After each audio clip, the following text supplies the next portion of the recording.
श्री सद्गुरु महाराज की जय। पूज्यपाद महर्षि संत सेवी परमहंस जी महाराज का प्रवचन। शब्द खोजी मन बस करे, सहज योग है ये ही। इस प्रवचन का तीसरा भाग। गोस्वामी जी के शब्दों में, ईश्वर अंश जीव अविनाशी, चेतन अमल सहज सुख राशि। सो माया बस भयो गुसाई, बंदेउ कीर मरकट की नाई। गोस्वामी जी की भावना को संत कबीर साहब की भाषा में सुनिए। भैया कोई न पतियाए, बघवा के बचवा बिलैया लिए जाए। बाघ के बच्चे को बिल्ली लेकर भाग रही है, इस बात पर कौन विश्वास करेगा।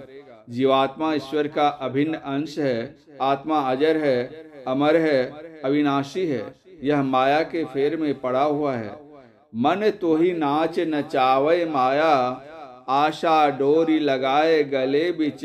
नट जिमी कपही नचाया, नावत शीश फिरे सब ही को। नाम सुरत बिसराया, नाम हेतु तू कब हुन नाचे। जो सिर जल तेरी काया, काम हेतु तू निशिदिन नाचे। क्यों तू भरम भुलाया। हम चेतन हैं और मन है जर। जर चेतन की लड़ाई चल रही है। एक न एक दिन मन की हार और चेतन की जीत होगी, यह सुनिश्चित है। साधना की सफलता में दो बड़े विघ्न होते हैं, एक है आलस्य और दूसरा है गुनावन। कितने लोग तो ध्यानाभ्यास करने के लिए बैठते हैं और बैठे बैठे सो जाते हैं। ध्यानाभ्यास करते समय सजग होकर रहना चाहिए। जो लक्ष्य है उस पर अपने को लगा कर रखो तो नींद नहीं आएगी। इतिहास बतलाता है कि खैबर बोलन घाटियां पार करके आर्य भारत आए थे। आध्यात्मिक आर्य देश हमारे भीतर है। जब तक आलस्य और संकल्प विकल्प रूपी खैबर बोलन घाटियां हम पार नहीं करेंगे, आर्य देश नहीं पहुंच सकेंगे। परमादि साधक का बहुत समय संकल्प विकल्प में या नींद में ही बीत जाता है। इन दोनों घाटियों को पार करो, तब आर्य देश में जाओगे। वह आर्य देश क्या है? आंखें बंद करने पर अंधकार देखते हो, यह अनार्य देश है, अज्ञानता का देश है। तुम्हारे अंदर प्रकाश हो, तमसो मां ज्योतिर्गमय हो, तब समझो कि आर्य देश है, अर्थात ज्ञान का देश है। अंधकार में अज्ञानता रहती है, प्रकाश में ज्ञान होता है। उदाहरणार्थ, जैसे अभी हम लोग यहाँ प्रकाश में बैठे हैं तो सभी एक दूसरे को देख रहे हैं। यदि अभी अंधेरा छा जाए तो कोई किसी को नहीं देख सकते। तब उस समय कौन भीतर आए और कौन भीतर से बाहर चले गए पता नहीं लगेगा। तात्पर्य यह है कि अंधकार अज्ञानता का और प्रकाश ज्ञान का प्रतीक है। यह तो बाहर की बात हुई। ठीक इसी तरह जब हम आंखें बंद करके देखते हैं तो अंधकार मालूम होता है। जब तक तम है तब तक यम है। जब हम तम से निकलकर प्रकाश में जाएंगे तब हम यम के जाल से निकलेंगे। अन्यथा कोई शक्ति नहीं कि हम अंधकार में रहें और यम जाल से मुक्त रहें। अंतः प्रकाश पाने पर ही हम यम के फंदे से छूट सकते हैं। संत कबीर साहब ने कहा है, घर घर दीपक बड़े, लखय नहीं अंध है। लखत लखत लखी पड़े, कटे यम फंद है। बिना सूक्ष्म ध्यान किए प्रकाश पाना संभव नहीं। अपने को अंधकार से निकालो, यह होगा कैसे? प्रत्याहार के बाद है धारणा। धारणा कहते हैं अल्प टिकाव को। जो मन पहले भागता था उसको समेटते थे। इस प्रकार मन के बार बार का भागना और उसको बार बार समेटना प्रत्याहार कहलाता है। निरंतर प्रत्याहार करते करते थोड़ी देर के लिए मन रुकता है, फिर भागता है। यह थोड़ी देर का रुकना है धारणा, और यही धारणा जब देर तक होने लगती है तब होता है ध्यान। मात्र स्थूल सगुण साकार ध्यान ही ध्यान नहीं है।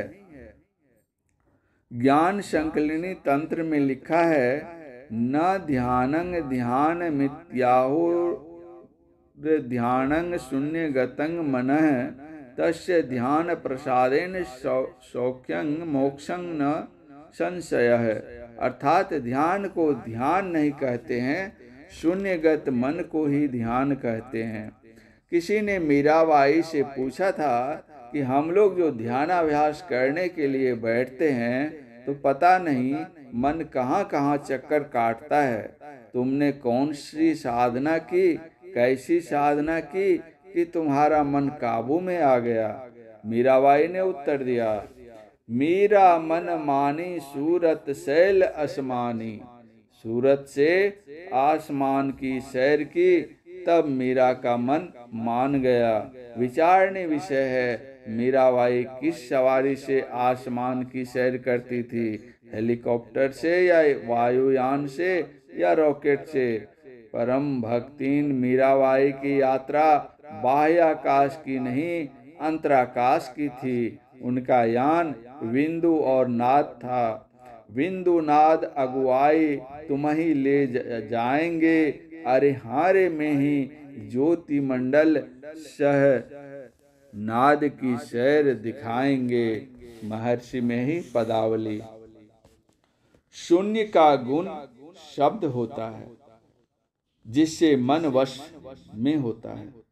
संत कबीर साहब कहते हैं, शून्य ध्यान सबके मन माना, तुम बैठो आत्म अस्थाना। जब तक शून्य ध्यान नहीं होगा, मन पूर्ण रूपेण वश में नहीं होगा, परिणामतः आत्मस्थ होना संभव नहीं है। ध्यान की विविध विधियां हैं, पद्धतियां हैं, प्रकार हैं। आरंभ में स्थूल सगुण साकार का ध्यान होता है, पश्चात सूक्ष्म सगुण साकार ध्यान होता है, तत्पश्चात सूक्ष्मतर सगुण निराकार का ध्यान होता है, और अंत में सूक्ष्मतम निर्गुण निराकार का ध्यान होता है। इस प्रकार सीढ़ी दर सीढ़ी इसकी क्रमबद्धता है। जब हम ध्यान करने के लिए बैठते हैं तो पहले स्थूल सगुण साकार का ध्यान करते हैं। क्यों? इसलिए कि जैसे जब तक कोई पहले मोटे मोटे अक्षरों को नहीं लिख लेता, महीन अक्षर लिखने की योग्यता नहीं होती, उसी तरह जब तक कोई मोटी उपासना नहीं कर लेता, सूक्ष्म उपासना करने की क्षमता नहीं आती। माताएं चौके में रोटी बनाने के लिए जाती हैं, सबसे पहले दिन की कैसी रोटी बनती है, मोटी रोटी बनती है या पतली? पहले दिन की जो रोटी होगी वह टेढ़ी मेढ़ी होगी, मोटी होगी, कच्ची रोटी होगी, संभवतः जल भी जाएगी। और वे ही जब प्रतिदिन बनाने लगती हैं तब वह रोटी मोटी नहीं होती। अब वह रोटी से हो गया फल का, भारी से हल्का। इसलिए कहा गया है, करत करत अभ्यास ते जरमति होत सुजान, रसरी आवत जात ते सिल पर परत निशान। और भगवान श्री कृष्ण ने कहा है, अभ्यासेन तू कौन्तेय वैराग्येन च गृह्यते। ध्यान करने का अभ्यास करो और विराग भी रखो। ध्यान किसको कहते हैं? ध्यानं निर्विषयं मनः। हमारा मन निर्विषय हो जाए, यह ध्यान है। हमारा मन विषयों को ग्रहण करता है, हमारा मन इंद्रियों को प्रेरित करता है, तब इंद्रियां काम करती हैं। मन जो चाहेगा हमारी इंद्रियां वही करेंगी।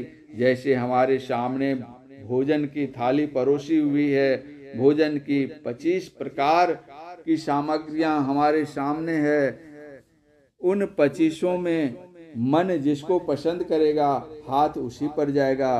पेड़ा है, रसगुल्ला है, टिकड़ी है, बर्फी है, गुलाब जामुन है, भात है, दाल है, साग है, आदि सब हैं। मन कहता है पहले टिकड़ी खाकर देखो, तो 24 चीजें छूट जाएंगी। हाथ जाएगा टिकड़ी पर, हाथ ने टिकड़ी उठा ली, अब मुंह में देना चाह ही रहे हैं कि मन ने कहा पहले टिकरी नहीं, पहले रसगुल्ला खाकर देखो। ऐसी स्थिति में टिकरी छोड़कर रसगुल्ला उठाकर खाना आरंभ कर देंगे। कठोपनिषद में लिखा है, यम ने नचिकेता से कहा था, इंद्रियाणां मनोनाथो, अर्थात इंद्रियों का नाथ मन है, यह मन कैसे वश में होगा। इसी के लिए शम दम की साधना की जाती है। इंद्रिय निग्रह के लिए दम की साधना है और मनोनिग्रह के लिए शम की। जब तक दम और शम की साधना कोई नहीं करेगा तब तक इंद्रिय निग्रह और मनोनिग्रह नहीं हो सकता है। हमारी आंख जहाँ काम करती है हमारा मन वहाँ पर रहता है। जब तक हमारी आंख काम करती है तब तक हमारा मन काम करता है। जब हमारा नेत्र काम करना बंद कर देता है तब हमारा मन भी काम करना बंद कर देता है। जैसे हम अखबार पढ़ रहे हैं या कोई पुस्तक पढ़ रहे हैं, देख रहे हैं कि उसमें क्या लिखा है, और जब निद्रा देवी आती है तो आंखें बंद हो जाती हैं, तब क्या पढ़ रहे हैं कुछ पता नहीं।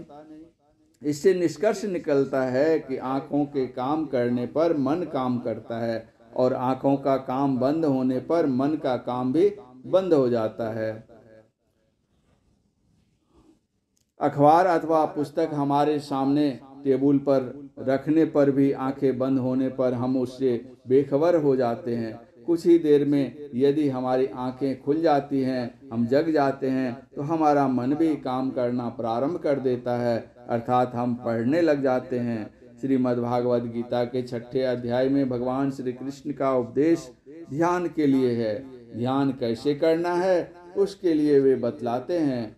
शमं काय शिरोग्रवं धारयन् चलं स्थिरं संप्रेक्ष नासिकाग्रम स्वं दिश चाव चानवलोकयन्। भगवान श्री कृष्ण ने अर्जुन को देखने की कला बतलाई। श्रीमद् भागवत गीता में जिसको संप्रेक्ष कहा गया है उसी को जैन धर्म में प्रेक्षा ध्यान कहते हैं। जवाल दर्शनोपनिषद में आया है, पश्येन त्राभ्यांग सुषमाहितः।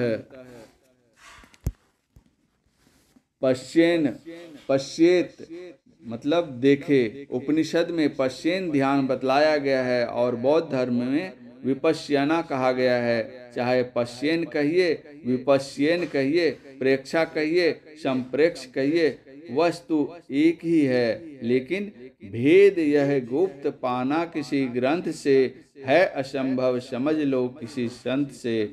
इस प्रवचन का चौथा अंतिम भाग अगले प्रवचन पाठ में। पूज्यपाद महर्षि संतसेवी परमहंस जी महाराज का यह प्रवचन बिहार राज्यांतर्गत भागलपुर के वेदांत सत्संग भवन में दिनांक 3/5/1998 ईस्वी को प्रातःकालीन सत्संग के शुभ अवसर पर हुआ था। श्री सद्गुरु महाराज की जय।